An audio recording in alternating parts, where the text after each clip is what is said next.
¿Qué tal, jóvenes? En esta oportunidad vamos a revisar conceptos fundamentales referentes al tema de estas diapositivas y más adelante vamos a ver cómo se pueden resolver los primeros problemas asignados aquí en este documento.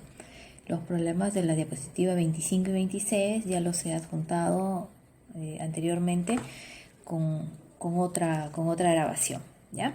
A ver, van a prestar atención, ¿ya, chicos?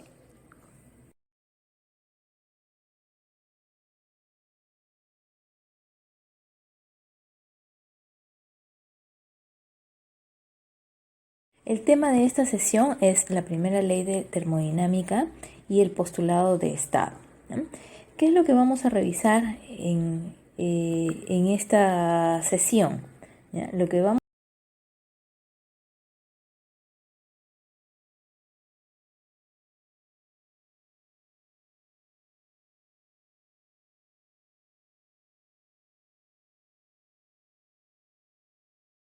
es lo que queremos que ustedes logren comprender es conservación de energía. ¿Ya? ¿Cómo es la conservación de energía en sistemas que pueden ser abiertos o cerrados, haciendo uso de entalpía y teniendo en cuenta la conservación de la energía? ¿Ya? Entonces, vamos a revisar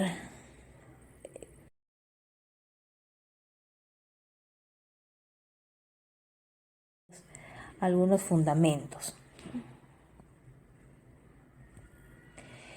Ya habíamos visto anteriormente el término trabajo, ¿no? Y ya hemos definido también que la fórmula para poder determinar el trabajo es la presión por la variación de volumen.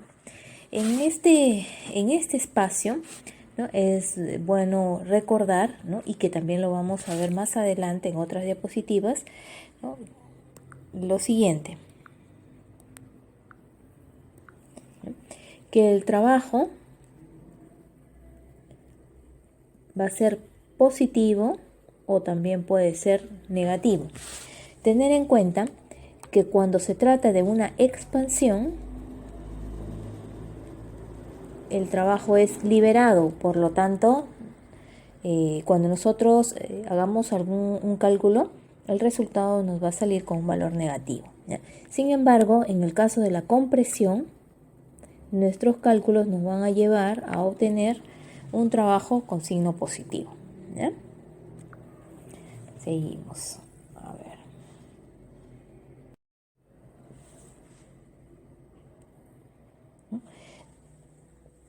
Volvemos a ver la misma fórmula. Trabajo es igual a presión por variación de volumen. Pero ¿qué pasa en el caso de que la presión no sea constante? Como podemos ver en este diagrama, ¿no? Tenemos una presión inicial y una presión final que es diferente y obviamente los volúmenes también son distintos, ¿no? Entonces, qué es lo que podemos hacer en este caso, ¿no? Entonces, lo que vamos a desarrollar, ¿no? Cuando tengamos una presión variable es la integral de todo ese término presión por variación de volumen, ¿ya? Tener en cuenta que cada vez que nosotros hablamos de ciclos, por ejemplo, aquí tenemos el ciclo desde el punto 1 hasta el punto 2 y luego regresa nuevamente hasta el punto 1, tenemos, si nosotros vamos a calcular el trabajo, en este caso, vamos a calcular, ¿no? Por ejemplo, de 1 a 2, de 1 a 2 tenemos, el trabajo sería este. Recuerden que el trabajo es el área que se dibuja debajo, ¿no? Debajo de la trayectoria. Entonces, de 1 a 2 se desarrolla este trabajo. ¿Y cuál es el trabajo desarrollado de 2 a 1? De 2 a 1 tendremos este trabajo que estoy colocando así, ¿ya? Entonces, si nosotros tenemos en cuenta que el trabajo de 1 a 2, ¿no? va a tener un signo, de 2 a 1 tendrá el signo contrario, ¿ya? Entonces, en este caso, ¿no? El trabajo, por ejemplo, de 1 a 2, estamos hablando de una compresión, ¿no? Porque el volumen está disminuyendo. Entonces, aquí vamos a tener un trabajo positivo, ¿no? El azul. Y el trabajo que nos resulte cuando queramos obtener, ¿no? De 2 a 1, o sea, la parte de color rojo, nos va a salir, como se trata de una expansión, el volumen aumenta, el trabajo nos saldrá negativo, ¿ya? Entonces, supongamos que el trabajo de compresión, voy a colocar un número nada más, ¿ya? Nos salga, a ver, el trabajo de compresión nos salga 100 kilojoule. El trabajo de expansión, que está yendo a la derecha, debe salir, por ejemplo, menos 160. Vemos que es un área más grande, ¿no? Entonces, en este caso, el trabajo total será 100 menos 160, ¿ya? Entonces, ahí tendremos un trabajo total de menos 60. ¿Qué significa menos 60? Que se trata de una expansión. Recuerden que el trabajo con signo negativo se refiere a una expansión, ¿ya? Bueno, aquí hay un concepto del proceso adiabático. La palabra adiabático significa sin transferencia de calor, ¿no? De esta manera, un sistema bajo condiciones, ¿no?, donde no hay transferencia de calor, ¿no?, con sus alrededores, se le llama un proceso adiabático, ¿no? Bueno, esta figura ya la hemos visto anteriormente, es la que resume o la que representa, perdón, la primera ley de la termodinámica, ¿no? En un sistema vamos a tener interacciones de calor y trabajo, los cuales pueden ser recibidos o liberados, y dependiendo, ¿no?, si son recibidos o liberados, van a tener un signo correspondiente, ¿no? ¿Ya? Representa prácticamente lo mismo. Recuerden la energía interna. La energía interna, o sea, variación de la energía interna es energía interna final menos energía interna inicial. Pero cuando hablamos de ciclos, la variación de energía interna es 0.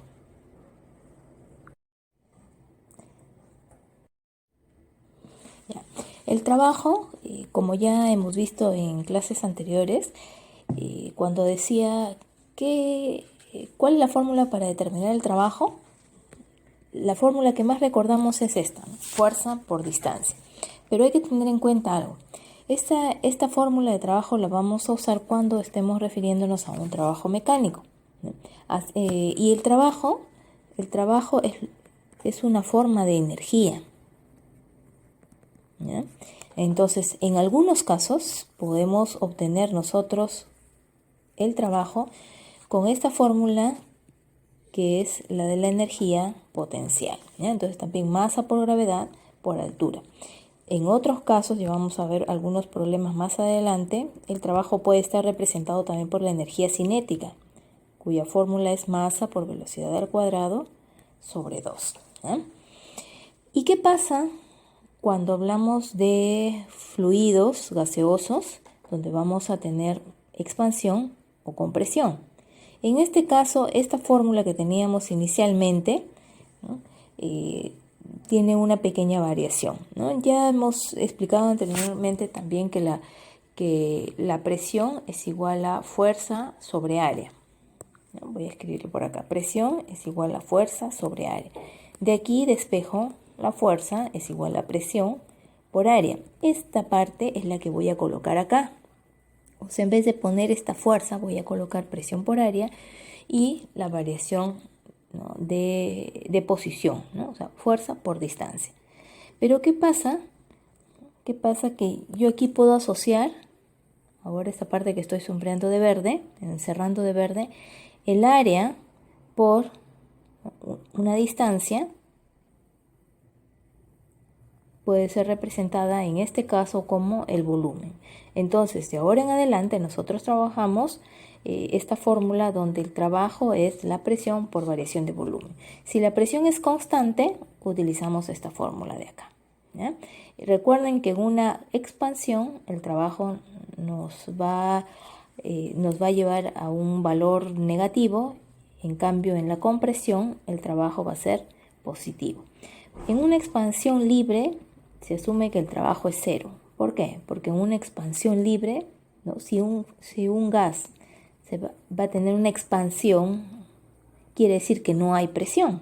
Si no hay presión 0, entonces la expansión o el trabajo, perdón, va a ser 0.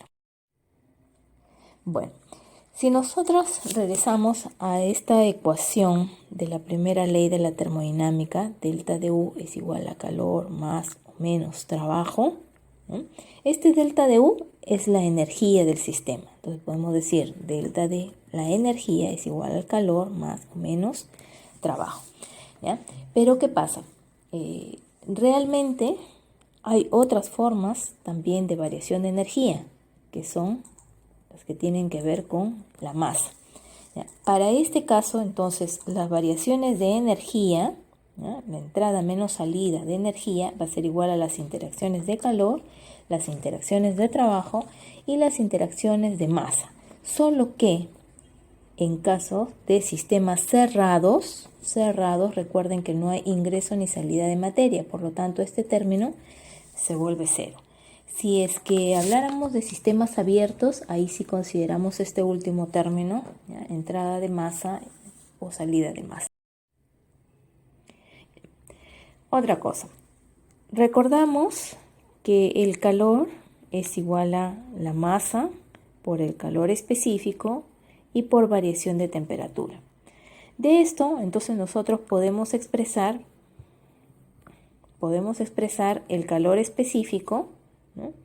Solamente el calor específico es igual al calor entre la masa y delta T, que es lo que tenemos aquí en esta fórmula, ¿no? Es la misma fórmula de acá. Entonces, el calor específico es el calor que se transfiere para elevar, ¿no? Aquí 1 grado centígrado, ¿no? O 1 grado Celsius, 1 grado Kelvin, 1 grado Rankine, 1 grado a una cierta cantidad de masa. Por eso es que ¿en qué unidades tenemos el calor específico? Por ejemplo, el calor, le voy a poner Joule, ¿no? Unidad de masa, gramos. Delta T, grados Celsius. Entonces yo puedo decir el calor específico son los joules que se requieren para que 1 gramo de una sustancia suba o disminuya 1 grado Celsius, ¿ya? Entonces ese es el concepto que nosotros debemos dar a calor específico. Ahora, ¿cómo interviene el calor específico en nuestra primera ley de la termodinámica? ¿No? Esta es la ecuación de la primera ley de la termodinámica. Recordamos la primera sesión y donde decíamos, ¿qué pasa a volumen constante? El trabajo es igual a menos presión por variación de volumen. Si no va a haber variación de volumen porque el volumen va a ser constante, entonces el trabajo es cero. Por eso aquí tenemos cero. Y la variación de energía interna solamente nos queda igual a calor, ¿ya? A volumen constante. ¿Y cuál es la fórmula de calor? Número de moles, calor específico y delta T. ¿Dónde encontramos? ¿Por qué le hemos puesto CB? Porque es el calor específico a volumen constante. ¿Dónde encontramos datos de CB? En las tablas, ¿no? Tablas A2 de nuestro libro de termodinámica de Senge, ¿ya? Ahí vamos a encontrar todo el calor específico a volumen constante. Y también lo vamos a encontrar en CP, que es lo que más hemos utilizado nosotros hasta ahora cuando trabajamos. Pero, ¿qué cosa es el CP? El CP es también el calor específico cuando trabajamos un proceso a presión constante. Entonces aquí tenemos este otro caso, ¿ya? Transferencia de calor a presión constante. Sabemos, entonces, ahora entra en juego otra variable, ¿no? Otra propiedad, la entalpía, ¿ya? H es entalpía. ¿Dónde encontramos las entalpías? En nuestras tablas termodinámicas, ¿ya? Tablas termodinámicas. Entonces, la entalpía tiene esta fórmula, U más PV. ¿No les parece un poco conocida? Este delta de H se parece a la Q, este se parece al delta de U y PV se parece al trabajo. Entonces, se deriva de esa primera ley de la termodinámica que ya hemos visto nosotros anteriormente, ¿ya? Entonces, ¿qué sucede cuando se trata de presión constante? Cuando trabajamos a presión constante, este delta de H es igual al calor, ¿no? Entonces, esto de aquí es calor, ¿no? Y tenemos calor U más trabajo. Se parecen las ecuaciones, ¿no? Entonces, ¿y cómo es el calor a presión constante? Igual, ya lo conocemos. Calor es número de moles, calor específico y delta T, ¿ya? Y recordemos, ¿qué cosa es el CP? CP es el calor específico a presión constante. ¿Dónde encontramos el CP? En tabla A2 de Senge. ¿Ya? Entonces, miren lo que tenemos acá. ¿Ya? A volumen constante, delta de U es igual a calor. Y a presión constante, delta de H es igual al calor. ¿Y cuál es la fórmula de calor? Calor siempre va a ser número de moles por calor específico y delta T. Solo que cuando trabajemos a volumen constante será CB. Cuando trabajemos a presión constante será CP. ¿Ya? Otra aclaración. Nosotros podemos utilizar N, que es número de moles, ¿no? Podemos usar N, que es moles, o podemos utilizar M, que es la masa, ¿no? Y la podemos expresar en kilogramos, ¿no? A ver, miren, ¿qué sucede con los líquidos? ¿Ya? A ver, nosotros conocíamos una fórmula que era, a ver, delta de H, por ejemplo, U más, si fuera el trabajo, sería presión por variación de volumen. ¿Cuáles son los fluidos que pueden cambiar de volumen? Solo los gases. ¿Ya? Los líquidos no cambian de volumen. Por lo tanto, en el caso de los líquidos, el trabajo sería, ¿ya?, volumen, ahí sí va a ser constante, y lo que vamos a tener es variación de la presión, ¿ya? Ahí sí, en los líquidos vamos a tener una presión inicial y una presión final. Por eso es que queda esta fórmula, ¿ya? Entonces, volumen, variación de presión. A ver, en este siguiente problema, lo primero que vamos a hacer es entender qué es lo que nos dice, qué es lo que nos piden determinar, ¿ya? A ver, dice adiabatic compression of an ideal gas in a pistonic cylinder. A ver, dice, es un proceso de compresión adiabática de un gas ideal en un sistema cilindro-pistón, ¿ya?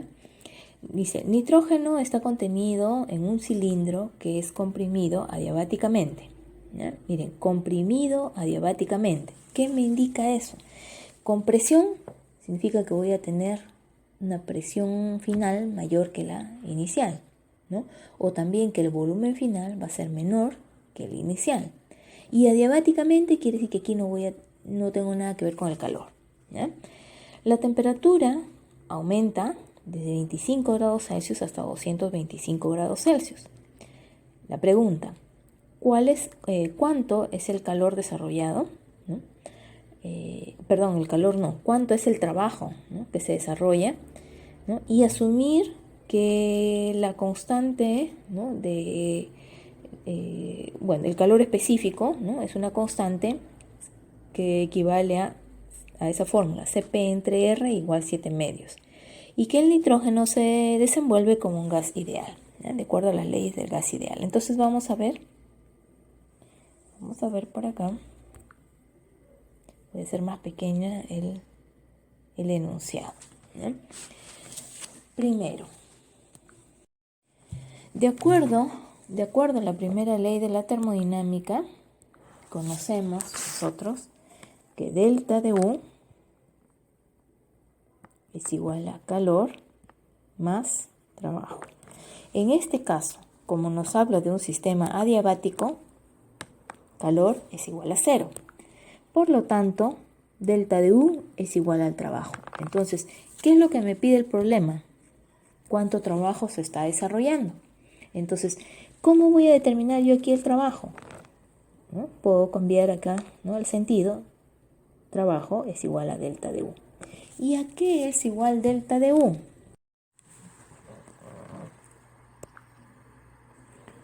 Delta de U es igual a el número de moles, el calor específico a volumen constante. Acuérdense, delta de U es calor específico a volumen constante y delta T, ¿no?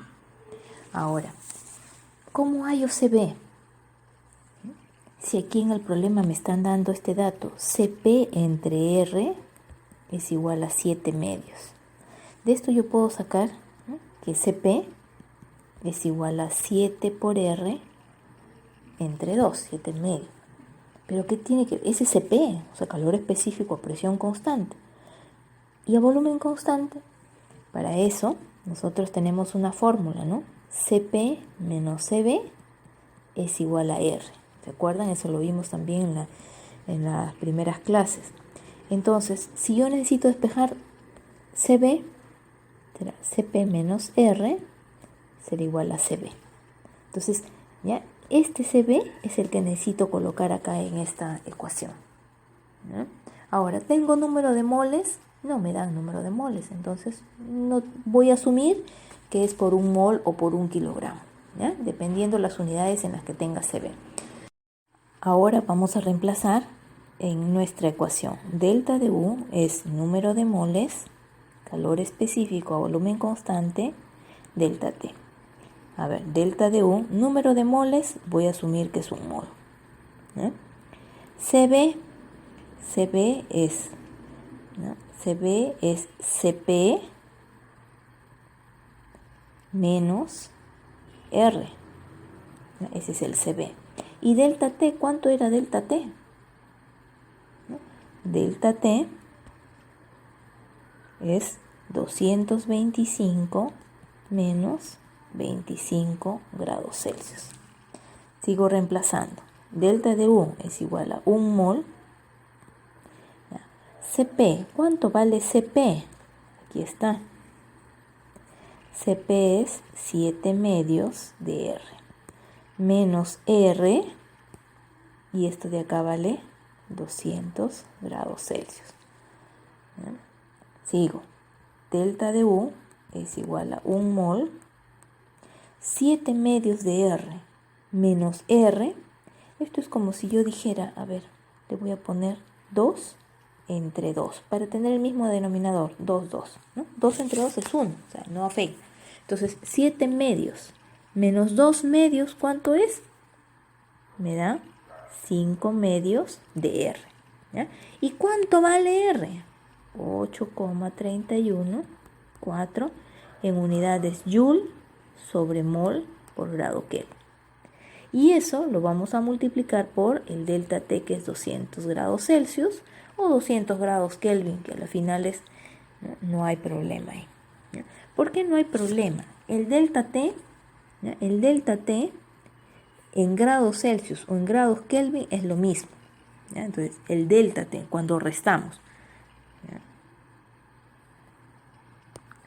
cuando multiplicamos, no. Entonces yo puedo colocar aquí grados Kelvin. Y voy a simplificar Kelvin con Kelvin y mol con mol. ¿Qué resultado voy a tener ahora? Delta de U es igual a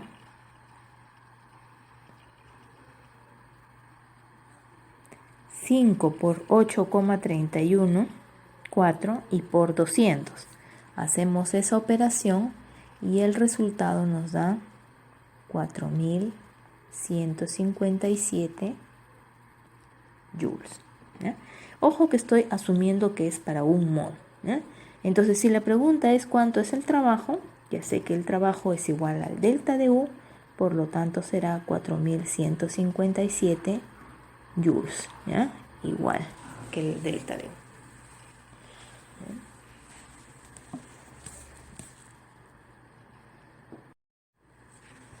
A ver, vamos a ver este siguiente ejercicio. El volumen de 1 kilogramo de helio. A ver, aquí me dice sustancia, helio. Masa, 1 kilogramo.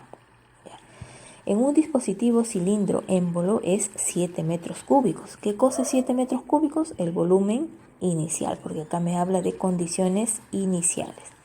A continuación, el helio se comprime hasta 3 metros cúbicos, manteniendo su presión constante de 150 kilopascal. Determinar la temperatura inicial y final del helio, así como el trabajo requerido para comprimirlo. ¿ya? Entonces, a ver, vamos a anotar por aquí.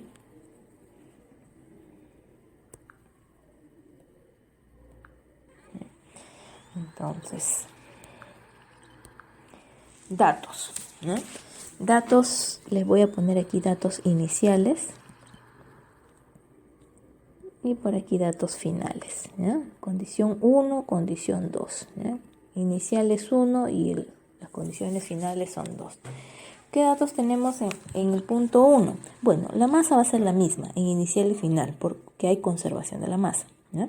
1 kilogramo de helio, esto es constante. Tenemos un volumen inicial de 7 metros cúbicos, ¿ya? A continuación el helio se comprime hasta 3 metros cúbicos, o sea que tengo un volumen final de 3 metros cúbicos. En una compresión, ¿cómo dijimos que sale el trabajo? Positivo, ¿ya? Ya debemos tener en mente que la respuesta debe darnos un trabajo positivo, ¿ya? Manteniendo constante su presión, eso quiere decir que aquí tengo presión 1, 150 kilopascal, y la presión 2, que va a ser la misma, 150 kilopascal. ¿Qué otro dato tenía por ahí? Bueno, la masa, ¿no? Que sé que es un kilogramo para ambos casos. Determinar temperatura inicial y temperatura final. ¿Qué vamos a hacer en este caso? B1, N, R, T. En este caso no vamos a usar N porque no nos habla de moles sino de masa, ¿no? 1 kilogramo de helio.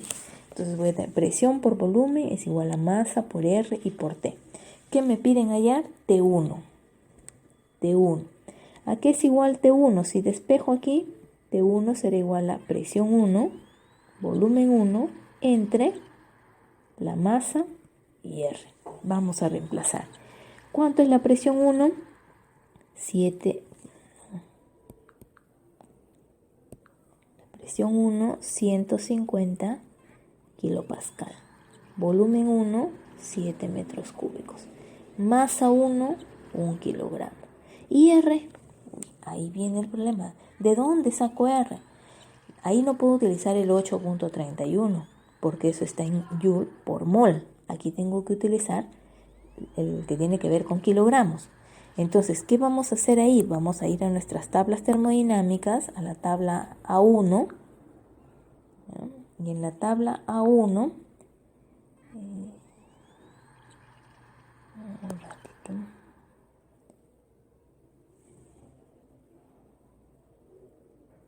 Aquí está. Esta es la tabla A1, ¿ya? Donde tenemos la fórmula, la masa molar y la constante. Lo que a nosotros nos interesa es este dato de acá, para el helio. ¿Cuánto vale R para el helio? 2.0769. ¿Ya? Entonces, ese es el valor que nosotros vamos a necesitar para colocar acá. ¿Ya? Entonces aquí 2,0769. Y no nos olvidemos de las unidades, aquí están. Kilojoule sobre kilogramo, grado, Kelvin. ¿Ya? Ahora, ¿qué hago aquí con estos valores? Mire, kilogramo se elimina con kilogramo. Y kilopascal metro cúbico es lo mismo a decir kilojoule, por eso se elimina. Por lo tanto, al resolver esta operación, voy a tener el resultado de temperatura 1 en grados Kelvin. Luego de efectuar la operación, tenemos como resultado 505,56, vamos a poner un decimal más, grados Kelvin. Esa es la temperatura 1. ¿Ya? Ahora, ¿cómo hallamos la temperatura 2? Voy a borrar esta parte, que ya no la necesitamos por el momento. ¿Cómo hallamos la temperatura 2? Tenemos presión 1, volumen 1, entre temperatura 1, es igual a presión 2, volumen 2 sobre temperatura 2. ¿Ya? También es una de las ecuaciones que rigen los gases, ¿no? Gases ideales. En este caso, que tenemos que la presión es la misma, entonces se van a anular. Y si nosotros queremos averiguar cuánto es la temperatura 2, despejando aquí temperatura 2, esto es igual al volumen 2 por la temperatura 1 entre el volumen 1. Reemplazo los valores, a ver, volumen 2, tengo 3 metros cúbicos, temperatura 1, 505,5 y volumen 1, 7 metros cúbicos. Aquí era grados Kelvin. Con eso tengo ahora,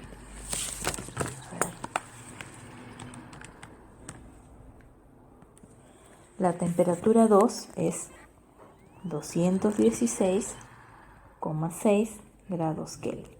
¿Ya? Entonces, hasta ahí lo que he hecho es esta primera parte, ¿no? Determinar las temperaturas inicial y final del helio. Ahora me falta calcular el trabajo. ¿Cómo calculamos el trabajo? Creo que esta es la parte un poco más sencilla. Trabajo, sabemos que es menos presión por variación de volumen. Entonces, trabajo es menos presión por volumen 2 menos volumen 1. Tenemos diferentes volúmenes y la presión es la misma, no es constante. Entonces podemos usar esa fórmula.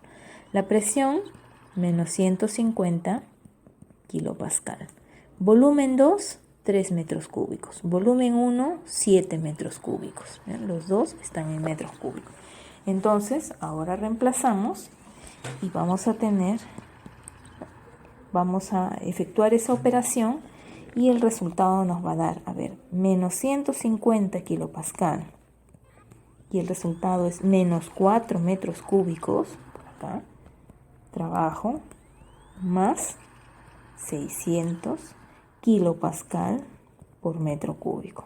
Así como les dije por aquí, kilopascal por metro cúbico, ¿a qué es igual?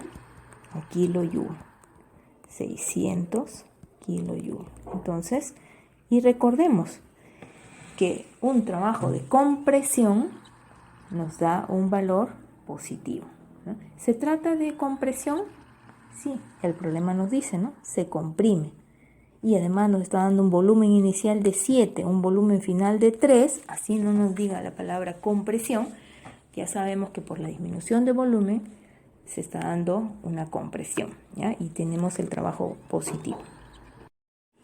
Este problema, diapositiva 25 y diapositiva 26, lo tienen explicado también en otro documento que ya lo he alcanzado.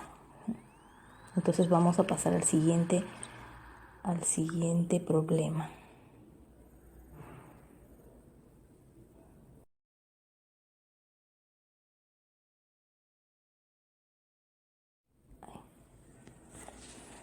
A ver, este problema. Se expande isotérmicamente 1 metro cúbico de agua líquida saturada a 200 grados Celsius en un sistema cerrado hasta que su calidad llega a 80%. Determine el trabajo total producido por esta expansión, ¿no? ¿Qué es lo que nos piden averiguar? Trabajo, ¿no? Trabajo total. ¿De qué proceso se trata? Una expansión. Cuando se trata de una expansión, ya debemos tener la idea de que el resultado nos debe dar un valor negativo, ¿ya? En el trabajo. Vamos a ver, vamos a copiar datos. Entonces tenemos, a ver, condiciones iniciales. ¿Qué tenemos en condiciones iniciales? Volumen 1, 1 metro cúbico. ¿Y qué más tenemos? Agua líquida, temperatura 1, 200 grados Celsius. ¿Ya? Muy bien. Ahora, ¿qué vamos a tener en el estado final? En el estado final tenemos también la temperatura 2 sigue siendo 200 grados Celsius. ¿Por qué? Porque nos habla de una expansión isotérmica, o sea, temperatura es constante, es la misma, ¿ya? Tengo 200 grados Celsius, pero aquí me da una calidad de 80%, o sea, 0,8. ¿Ya? Esos son los datos. Con esto tengo que hallar el trabajo total. producido por la expansión. ¿Cuál es la fórmula del trabajo para una expansión? Trabajo es igual a menos presión por variación de volumen, o sea, volumen 2 menos volumen 1. El volumen 1 ya lo tengo, ¿ya? Entonces, lo que voy a tener que hallar aquí es el volumen 2. ¿Ya? Volumen 2. Pero hay que tener en cuenta que en esas condiciones 2 se trata de una mezcla líquido-gas, porque tenemos una calidad de 80%, o sea, el 80% se encuentra en estado gaseoso y el 20% en estado líquido. ¿Ya? Además, vemos que en el estado 1, inicialmente tenemos agua líquida saturada. Entonces, aquí es agua líquida saturada. Aquí sabemos que se trata de una mezcla. ¿Ya? Entonces, vamos a ver. Volumen 1 no hay problema. ¿Qué puedo hallar aquí? La presión 1, que es la misma presión en el punto 2. ¿Cómo hallo esa parte? Con las tablas. ¿Ya? Vamos a ver, aquí voy a insertar una tabla. Almacenamiento.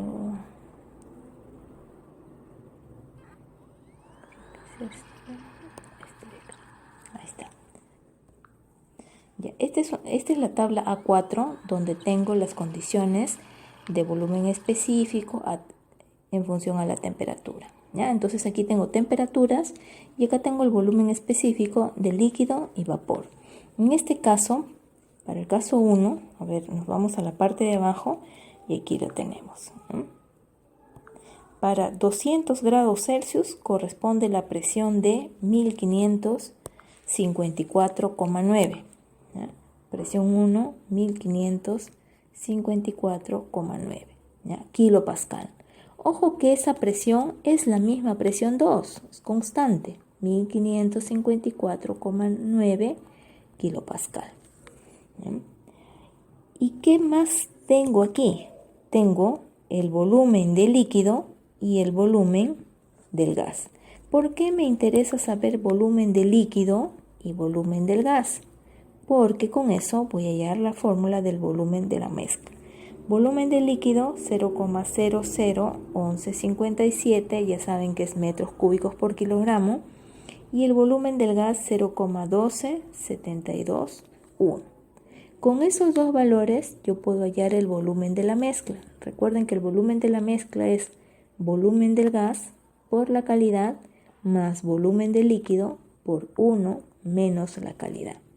Entonces, el volumen de esta mezcla, que es el volumen 2, será igual a 0,12721 por la calidad, que es 0,8, más volumen de líquido 0,001157 por 1 menos la calidad. 1 menos 0,8 es 0,2. Entonces, miren, estos valores que colocamos aquí entre paréntesis siempre nos debe dar 1, ¿no? Si yo tengo 80% de gas, el resto 20% es líquido, ¿no? Resolviendo esta parte, tengo el volumen de la mezcla, que es igual al volumen 2. Resolviendo esta operación, tengo ahora que el volumen es 0,10199 metros cúbicos por kilogramo. Muy bien, pero yo no puedo decir que tengo inicialmente 1 metro cúbico y al final tengo 0,10199 metros cúbicos por kilogramo. No puedo hacer esta comparación entre estos dos valores. Los dos volúmenes tienen que estar en las mismas unidades. Entonces, este volumen 2 está en metros cúbicos por kilogramo. ¿Cómo lo paso a metros cúbicos? Si yo lo quisiera pasar a metros cúbicos, tendría que multiplicarlo por la masa. Pero si nos damos cuenta, el problema no nos da la masa. No nos da la masa, pero sí podemos averiguar. ¿Cómo? Podemos averiguarlo a partir del punto 1. Miren, voy a borrar esta parte. Entonces regreso a las condiciones iniciales. Tenía volumen 1, 1 metro cúbico. ¿Ya? ¿En qué condiciones estaba en el punto 1. Todo era líquido saturado.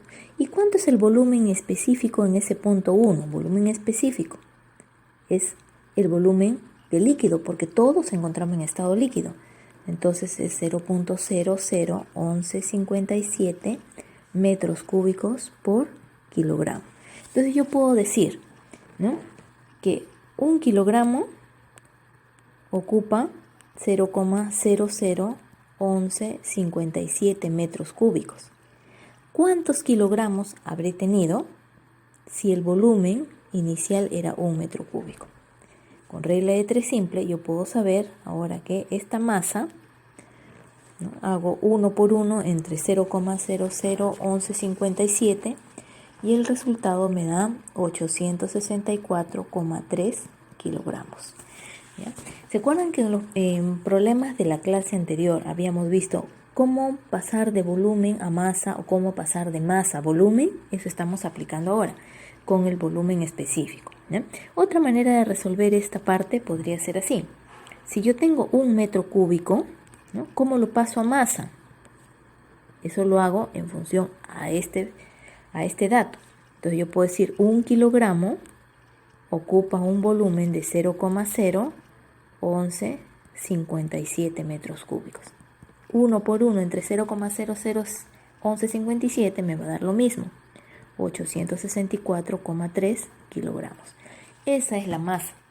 Entonces, esa masa yo la puedo colocar acá. Entonces, miren, el volumen 2 es 0,10199 metros cúbicos por kilogramo, pero hay 864,3 kilogramos. Entonces, ¿cuánto será el volumen 2?